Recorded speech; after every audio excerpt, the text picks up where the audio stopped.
Page number इस book में भाई 301 है, तुम्हारे में मेरे को नहीं पता क्या है क्योंकि ये थोड़ा सा ओल्ड वर्जन है। तो small intestine is a continuous with stomach, stomach के साथ कंटिन्यू होती है किससे? पाइलोरिक स्फिंक्टर से। मैंने आपको कल ही बताया था पाइलोरिक स्फिंक्टर क्या होता है? स्टमक का एंड और स्मॉल इंटेस्टाइन की स्टार्टिंग पाइलोरिक स्फिंक्टर होता है। द स्मॉल इंटेस्टाइन का डायमीटर 2.5 सेंटीमीटर का है और इन्होंने क्या दे रखी है? इसकी लेंथ 5 मीटर की दे रखी है, इसकी लेंथ 6 to 6.5 मीटर की होती है। ठीक है, क्योंकि ये ओल्ड वर्जन है इसीलिए बता रही हूँ। 6 से 6.5 मीटर लंबी आपकी स्मॉल इंटेस्टाइन होती है और लार्ज इंटेस्टाइन कितनी होती है?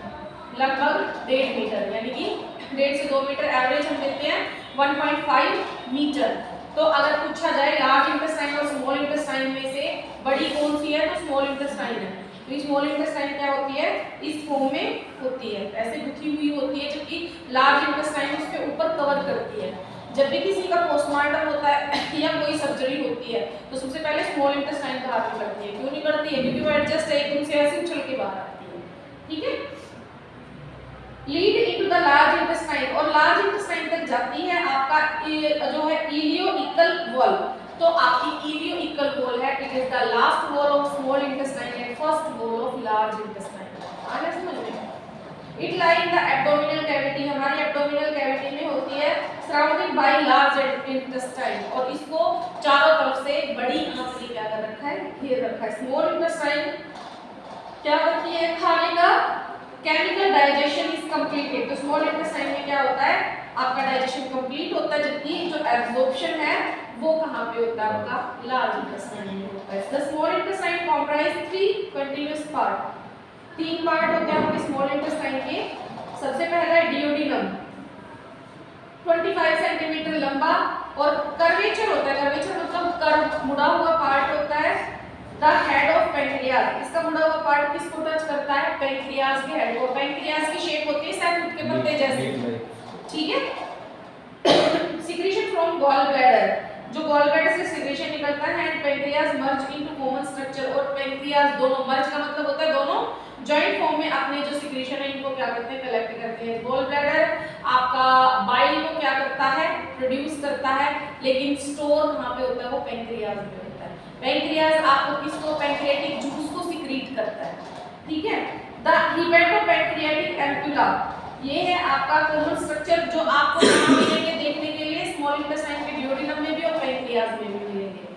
एंड देन आपका डियोडेनल पैपिला, ये दोनों पार्ट मिलेंगे। Duodenal papilla is by a ring shape, एक अंगूठी की शेप का होता है, इसमें स्मूथ मसल होती है, और हिपैटोपैंक्रियाटिक जो स्फिंक्टर पाया जाता है। हिपैटो वर्ड यूज किया जाता है लीवर के लिए, पैंक्रियाटिक पैंक्रियाज के लिए, और स्फिंक्टर का मतलब ऐसी वॉल जो इनके सिक्रीशन को ट्रांसपोर्ट होते टाइम कंट्रोल करने का काम करती है।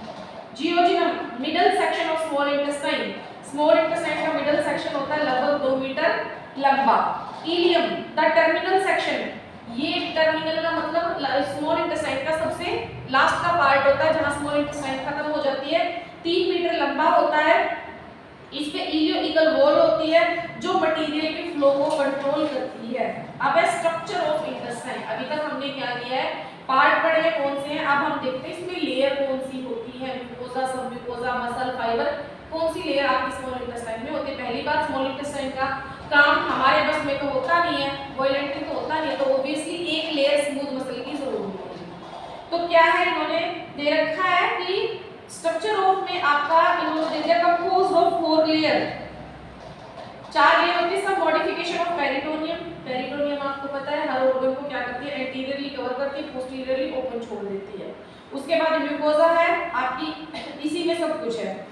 The mesentery, mesentery double layer of peritoneum, peritoneum layer की डबल लेयर होती है जिसका नाम होता है मेसेंट्री। अटैच द जियोजिनम और इलियम, ये आपकी इंटेस्टाइन आपके कवर करती हैं। जो इसकी लेंथ है वो आपकी कितनी लेंथ की होगी? जितनी आपकी स्मॉल इंटेस्टाइन की लेंथ है, क्योंकि पूरी तरह से कवर करना है। अब आपका आता है the large blood vessel nerve lie on the posterior abdominal wall. आपकी स्मॉल इंटेस्टाइन के अंदर क्या होता है? जब ब्लड वेसल जाती है तो पोस्टीरियर साइड से एंटर करती हैं, और ये क्या होती है? ब्रांचेस इनटू स्मॉल इंटेस्टाइन, छोटी छोटी ब्रांच में टूट जाती हैं between the 2 layer of mesentery. तो मेसेंट्री जो आपकी ये है ब्लड वेसल है, इसमें से 2 छोटी छोटी वेसल्स क्या करती स्मॉल इंटेस्टाइन को नरिश करती है बिकॉज ऑफ लेंथ बहुत ज्यादा होती है इसकी। म्यूकोजा, सरफेस एरिया हमेशा ही इंटेस्टाइन का म्यूकोजा से बना होता है। इस पे सर्कुलर फोल्ड होते हैं, सर्कुलर फोल्ड कल भी बताया था, इस शेप के होते हैं। और विलाई, माइक्रोविलाई या हेयर लाइक प्रोजेक्शन होती है। इसका काम क्या होता है, चीजों को आगे सरकाने का काम करती हैं, प्योरिफिकेशन का काम करती हैं, डस्ट धूल मिट्टी बैक्टीरिया इनसे स्मॉल इंटेस्टाइन के फ्लोरा की क्या करती है, प्रिवेंशन करती है। ये फंक्शन आपको इसीलिए बताए जा रहे हैं कि विलाई है, माइक्रोविलाई या हेयर जहाँ पे भी प्रेजेंट होते हैं वहाँ पे इनका स्पेसिफिक वर्क होता है। जैसे कि यहाँ पे है, नाक में है, आँख पे है, इनका काम क्या है, प्रोटेक्शन का है, चीज़ों को अंदर पास करने में भी हेल्पफुल होती हैं, ह्यूमिडिफाइड भी करती हैं। तो सेम यही काम आपका स्मॉल इंटेस्टाइन में भी होता है। अगर माइक्रोविलाई लगाई है भगवान ने तो कुछ तो काम होगा। पहली बात है आपका जो पेरिस्टाल्सिस मूवमेंट होती है उसके लिए जरूरी है दूसरा मटेरियल को। अब खाने के पैर तो लगे नहीं हुए हैं, यहाँ से तो ये लगा लो भी ग्रेविटी के अकॉर्डिंग खाना नीचे जाएगा ही जाएगा, लेकिन स्मॉल इंटेस्टाइन में से भी ऐसे कैसे घूमेगा। तो माइक्रोविलाई क्या करती है, फोर्स लगाती है, खाने को आगे भेजती है। दूसरा क्या है, न्यूट्रिटिव वैल्यू है, एब्जॉर्प्शन का काम करते हैं, क्योंकि अगर यहाँ पे हेयर है तो इसके नीचे छेद भी है और जो एब्जॉर्प्शन है चीजें एब्जॉर्ब करते हैं। तो वो बॉडी में जो छोटे छोटे छेद होते हैं जिनको हम पोर्स बोलते हैं उन्हीं चीजों में तो एब्जॉर्ब होता होगा। और कोई अलग से बोल तो लगी नहीं है कि हाँ इस बोल से सारी चीज हड में चलेगी, बस हडें स्टोर होंगी। तो क्या होता है, ये जो छोटे छोटे पोर्स होते हैं इन पोर्स में क्या होता है, एब्जॉर्प्शन जो आपका एब्जॉर्प्शन है वो होता है। तीसरा क्या होता है, माइक्रोविलाई अपना खुद का सिक्रीशन सिक्रीट करती है। जैसे कि यहाँ पे इसका सिक्रीशन होता है, स्वेटिंग का सिक्रीशन होता है, जिससे क्या होता है वो स्मॉल इंटेस्टाइन को नरिश करने का, मॉइस्ट रखने का काम भी करती है। प्रोटेक्शन इसीलिए करती है कि जब हमको पसीना आता है तो हम नहाने के लिए दौड़ते हैं, और जब नहाते हैं तो क्या होता है यहाँ से जर्म्स और बैक्टीरिया हट जाते हैं। तो कई बार खाने के साथ हम बहुत से ऐसे अनहेल्दी चीजें खा लेते हैं जिससे कि पेट में कीड़े मकोड़े बनने की संभावनाएं बढ़ जाती है, यानी कि ग्रोथ हो जाती है। कीड़े तो पाए ही जाते हैं, नॉर्मल पेट में कीड़े होते ही होते हैं, ठीक है। उनका काम क्या है, जो बैक्टीरिया है उनको वो खा लेते हैं, एंगल्फ कर लेते हैं, जिस प्रोसेस को माइक्रोफेजिस जो है आपका बोलते हैं। माइक्रोफेज क्या करते हैं, एंगल्फ करते हैं, जिसको हम फैगोसाइटोसिस का प्रोसेस बोलते हैं। तो कीड़े तो ऑलरेडी इंसान के पेट में होते हैं, लेकिन जब उनको ऑप्टिमम इन्वायरमेंट मिल जाता है तो ओवर ग्रोथ करते हैं और उनके हानिकारक प्रभाव हमारी बॉडी को देखने को मिलते हैं, उसको हम बोलते हैं पेट में कीड़े हो गए। अदरवाइज जेनरिक हमारे पेट में बैक्टीरिया पाए जाते हैं, जिनको हम हेल्दी बैक्टीरिया का नाम देते हैं, हमारी बॉडी के लिए बेनिफिशियल है। जब ये हेल्दी बैक्टीरिया अनहेल्दी के साथ मिलकर नेगेटिव रिएक्शन देते हैं तो it is a count in a disorder, ये डिसऑर्डर में काउंट हो जाते हैं। तो सिम्टम क्या मिलते हैं उसके लिए? पेट में अगर कीड़े होंगे वेट लूज रहेगा, बच्चा खासकर बच्चों के ज्यादा होते हैं क्योंकि बच्चा खाने पीने का ध्यान नहीं देता, मिट्टी वगैरह खा लेता है, ठीक है। दूसरा जब बच्चा सो के उठेगा ना तो यहाँ से सलाइवा निकला होगा, यहाँ से जो सलाइवा है बॉडी पे खासकर फेस पे दाग होना शुरू हो जाएंगे, जैसे स्किन वाइट वाइट हो जाती है ना वो होगी, तो सोच लो कि बच्चे के पेट में कीड़े हैं। भूख ज्यादा लगेगी, दस्त लग जाएंगे, डाइजेशन नहीं होगा, पेट में दर्द रहेगा, बच्चे का पेट फूल जाएगा, ये प्रेजेंस ऑफ बैक्टीरिया को दिखाते हैं। इसमें परमानेंट सर्कुलर फोल्ड होते हैं स्टमक की तरह, जो क्या करते हैं, आर नॉट स्मूथ, ये स्मूथ नहीं होते। Small intestine descent, small intestine एक डिसेंट आपका प्रोसेस होता है। Promote mixing of chyme, chyme क्या होता है, एक तरह का आपका ये लगा लो प्रोडक्ट होता है जिसको स्मॉल इंटेस्टाइन सिक्रीट करते हैं। इसका काम क्या होता है, बिल्कुल लास्ट स्टेज होती है ना स्मूथनेस की फूड की, उसको ये क्या करता है, फोम कर देता है कि इससे आगे अब खाना ब्रेक डाउन नहीं हो सकता है, नहीं टूटेगा वो। द विलाई फिंगर लाइक आपकी प्रोजेक्शन होती है जो म्यूकोजा में पाई जाती है। 0.5 से 1 mm लॉन्ग इसका डायमीटर होता है, हेयर्स होते हैं। On the free border, free border जो आपका जैसे कि ये हमारा फ्री बॉर्डर, तो इंटेस्टाइन में ऐसे ही लेयर में फ्री बॉर्डर में ये पाए जाते हैं। सिक्रीट म्यूकस, म्यूकस को सिक्रीट करते हैं बिटवीन द एंड्रोसाइट्स, एंड्रोसाइट्स के बीच में, या फिर आप सीधा सा ये लिख दो म्यूकस को सिक्रीट करना है, इसका काम होता है। दीज एपिथेलियल सेल, ये जो एपिथेलियल सेल होती है ब्लड कैपिलरी के साथ अटैच रहती हैं, जिनका नाम होता है लैक्टेलस, ठीक है। जब ये ब्लड कैपिलरी के साथ छोटे छोटे हेयर लाइक प्रोजेक्शन मिल जाते हैं तो इनका नाम क्या पड़ जाता है, लैक्टेलस पड़ जाता है। इनका काम क्या होता है, एब्जॉर्प्शन फाइन स्टेजेस, हर एक स्टेज पे खाने का डाइजेशन करना इनका काम होता है।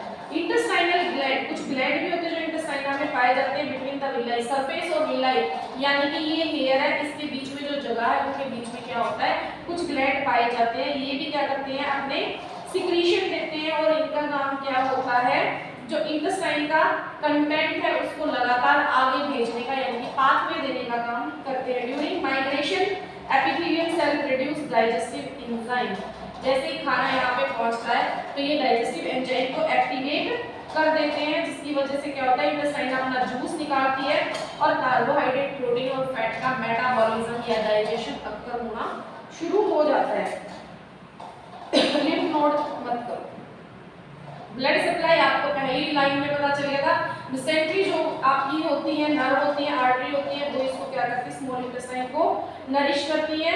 और आपका वेनस ड्रेनेज सुपीरियर में जो मेनेस्ट्रिक वेन होती है वो ज्वाइन करती है पोर्टल वेन के साथ। अगर पूछा जाए वेन कौन सी वर्क करती है तो पोर्टल वेन करती है, और पूछा जाए आर्टरी कौन सी करती है तो मेसेंट्री, सुपीरियर मेसेंट्री आर्टरी है जो कि ऑक्सीजनेटिंग ब्लड है, किसको देती है, स्मॉल इंटेस्टाइन को देती है। डीऑक्सीजनेटिंग ब्लड आपका पोर्टल वेन में चला जाता है। इंटेस्टाइनल जूस इन्होंने दिया है, लगभग 1500 ml जूस है एक दिन में इंटेस्टाइनल सिक्रीट करती है। इसकी जो ग्रेविटी होती है एल्केलाइन होती है, वाटर, म्यूकस और मिनरल सोल्ट से मिलकर बनती है।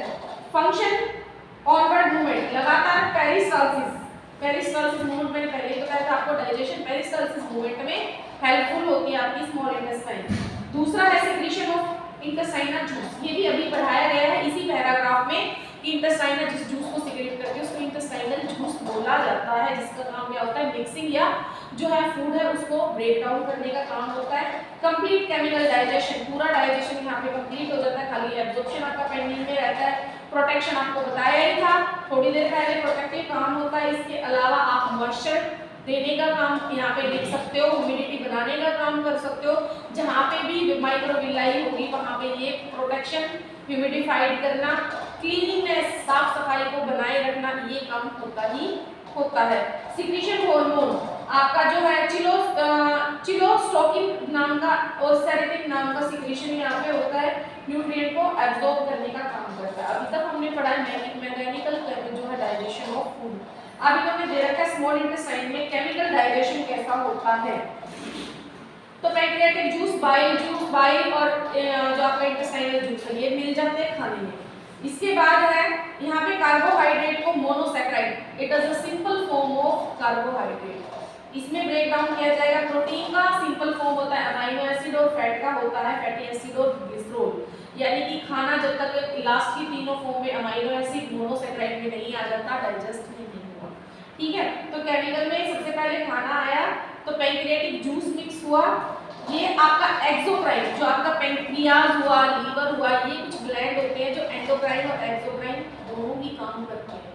तो यहाँ से जूस इसमें मिक्स हुआ और ये जो जूस होता है इसमें वाटर, मिनरल, एंजाइम ये चीजें होती हैं, ट्राइपेप्सिन होती है जो क्या करती है खाने को तोड़ने का काम करती है। पहली बात जब आपसे इन तीनों में से किसी का केमिकल डाइजेशन पूछा जाए, ठीक है, तो क्या होगा यहाँ पे जब भी खाना आता है, चाहे वो प्रोटीन हो, चाहे वो कार्बोहाइड्रेट हो, चाहे वो फैट हो, ये जूस उसमें मिक्स होगा ही होगा, ठीक है। उसके बाद इन्होंने दे दिया पैंक्रियाटिक जूस बेसिक एल्केलाइन होता है, इसका पीएच वैल्यू देखा जाए तो अब वो 7 यानी कि 8 होता है, ठीक है। 7 न्यूट्रल होता है, 8 बेस होता है, 7 न्यूट्रल होता है। इससे नीचे आप जाओगे तो एसिडिक, 7 इज न्यूट्रल एंड इससे ऊपर दैट कॉल्ड एल्केलाइन। आपका प्रोसेस ह्यूमन बॉडी में एसिडिक ग्रेविटी किसकी होती है, ह्यूमन बॉडी में एसिडिक ग्रेविटी यूरिन की होती है, ठीक है, यूरिन की एसिडिक ग्रेविटी होती है। ह्यूमन में आपकी फीमेल वजाइना की ग्रेविटी एसिडिक होती है, लेकिन ड्यूरिंग प्रेगनेंसी नेचुरल की क्या होती है, जो एसिडिक वजाइना की ग्रेविटी है वो आपस में अपने आप ही एल्केलाइन में चेंज हो जाती है, जैसे डिलीवरी होती है वापस से वो ग्रेविटी एसिडिक आ जाती है। अदरवाइज जितने भी फ्लूइड होते हैं ह्यूमन बॉडी में प्रेजेंट सभी किसके होते हैं, एल्केलाइन ग्रेविटी के होते हैं। सब में वाटर, मिनरल सॉल्ट, फास्फोरस और थोड़ा बहुत वेस्ट है, ये चीजें प्रेजेंट होती ही होती है। WBC जैसे ब्लड में फॉर्मेट में आए तो आपका WBC है, प्लेटलेट है, आपका ये क्या बोलते हैं उनको जो टेस्ट वगैरह में लेते हैं, अरे होता है ना, मोनोसाइट्स, बेसिलोफिल्स, न्यूट्रोफिल्स, ये होते हैं, ठीक है।